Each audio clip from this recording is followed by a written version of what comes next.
కంటికి కనబడవలనని కాక, ఇక్కడ కూడా ఎంత బాగుంది చూడండి.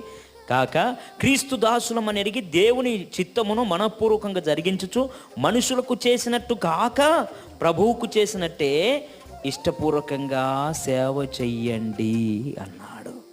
దేవునికి స్తోత్రం.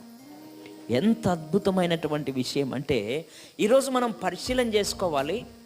ఏం పరిశీలన చేసుకోవాలి? అసలు ఎవరికి కనబడడానికి మనము ఇక్కడికి వస్తున్నాం, ఎవరికి కనబడడానికి మనం పని చేస్తున్నాం, ఎవరికి చూపించుకోవడానికి మనం ప్రార్థన చేస్తున్నాం, ఎవరికి కనబడాలని మనము చేస్తున్నటువంటి ఏదైనా మనం చేస్తున్నాం, దేనికి, ఎవరికి కనబడాలని. ఇప్పుడు దేవుడు అంటున్నాడు, మనుషులకు కనబడాలని చెయ్యొద్దు.